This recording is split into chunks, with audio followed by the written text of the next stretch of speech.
you went over to race in Australia.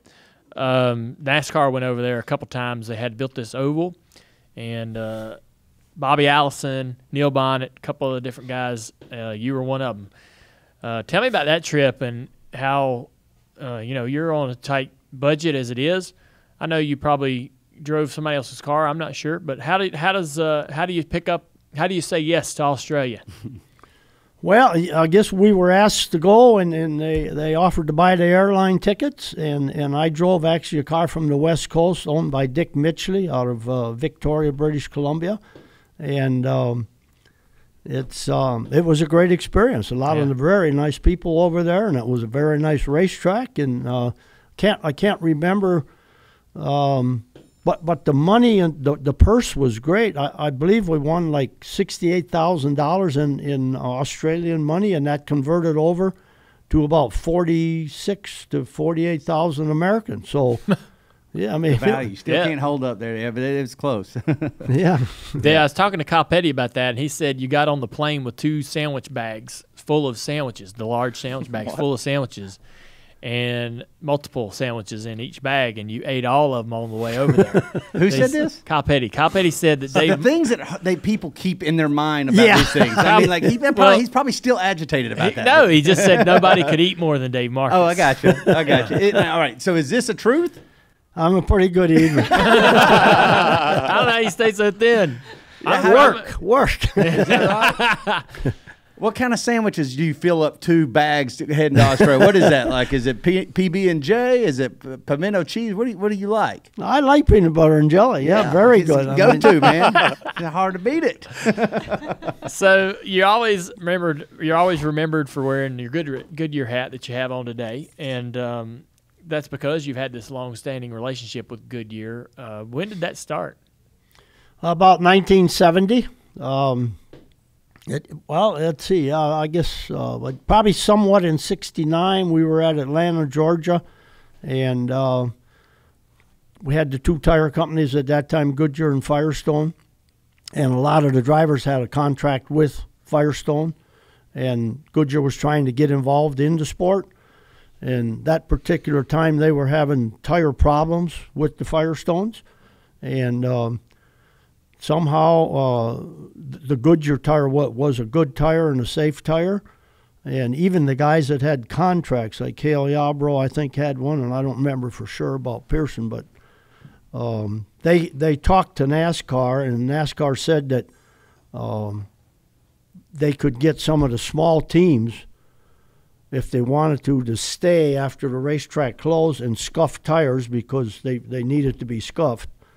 And so I think I actually was on Firestones at that time. And we stayed. I know Cecil Gordon stayed, and I stayed, and I don't remember what others, but it was about 4 cars or something like that. And we scuffed tires for a lot of them big teams. Yeah, you scuffed all the tires for the series. Yeah, and wow, a lot of guys, even the guys that were on the Firestone contract, started to race on the Firestones, was switched over to the Goodyears during the race. But that's how your relationship. But yeah, that was kind of the start. And then in 1970, Firestone put a big point fund out there if you ran on Firestone tires.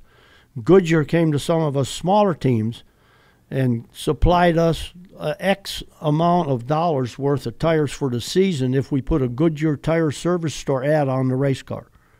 And decal. Yeah. The whole quarter panel. Oh, wow. Really? The whole quarter panel. And so I went with the Goodyear people, and I exceeded that amount of money that was allotted, but they took care of it, and they just helped me when I needed help in my career. I just didn't have the money to buy a lot of tires and stuff. And the tire war in the 90s got pretty nasty when Hoosier came in. Yep. Tires got softer and softer and softer and more dangerous. Blistering, popping tires started breaking guys' legs and all kinds of stuff. Wow. They had this race. They had a race at Charlotte, and the Goodyear wasn't particularly fast. And basically everyone, to be competitive, had to go over to the Hoosier tire except for Dave Marcis. And you were the only one that didn't switch. The only one, yep. And that was because of your loyalty. Yep. Yeah. I thought that was pretty impressive. Well, I just I guess, like I said earlier, I'm not a politician. I believe in doing what's right, and they helped me. And I actually was in the office talking to Leo Mayo and seeing what kind of tire he could bring, because the tire that they brought to Charlotte to compete with the Hoosier wasn't lasting either. So it was going to be they didn't have nothing in the race, or they had to bring another tire. And I tried to get Leo to bring the Atlanta tires, but he said he didn't have enough of them, because the rule is you have to have enough to supply the field. So he said, all I have is Daytona. And he said, I don't know that you can get qualified on the Daytona tires. I said, you bring them, I'll get qualified. Yeah. I think I qualified like 36th or something, but I got qualified. But your father and Kenny Schrader walked in Leo's office and wanted him to do the same thing, bring an Atlanta tire, because they didn't want to run the Hoosier tire either. Right. But they eventually switched before the race. So I was the only guy that stayed on the Goodyear tire. Oh, is that right? I didn't know that. Yeah. They switched to Hoosiers? Yep. Okay. Yeah. Yeah, and so the record that Goodyear has in NASCAR by the number of years and starts and so forth wouldn't have been intact had I not done that. Yep. And we had a similar situation at Pocono. Really? Yeah. Yeah. Actually, the deal at Pocono, I think they maybe put the car through inspection with the Hoosier tire on it, but then when we had it out on pit road, we switched them. My guys went down pit road and put the Goodyears on. I took the green flag with the Goodyears. Oh, man. That's pretty awesome. That is. Wow. And we're really happy you wore that hat. I didn't know if you still wear the Goodyear He hat. always but wears it. Does he have the wingtips on, too? Well, I hoped. I like the Goodyear hat. And It looks good. Like I said, when I was struggling and didn't have nothing, like in 1970, I didn't have no money, didn't have nothing. And Yeah.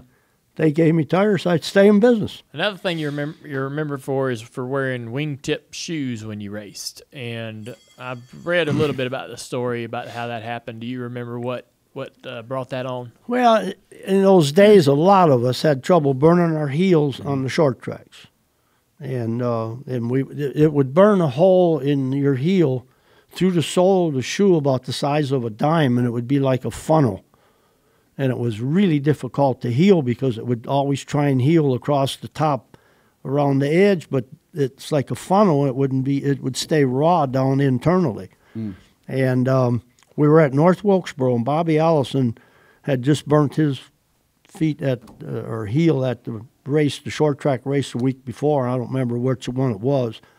But he come limping up pit road, and I think Cale and Richard Petty and myself, Pearson, were standing there talking, and I said, poor Bobby, he can hardly walk.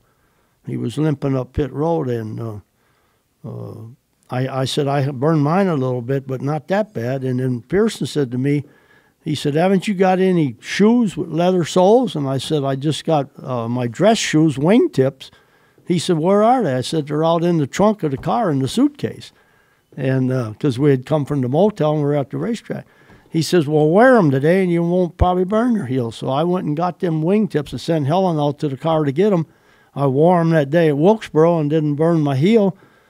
I just started wearing them, and then the race fans picked up on it. And, I mean, I'll bet you 75 people Saturday night at Hickory when we were signing autographs bent over and looked under that table and want to see if I had them wingtips. That's what I was just doing.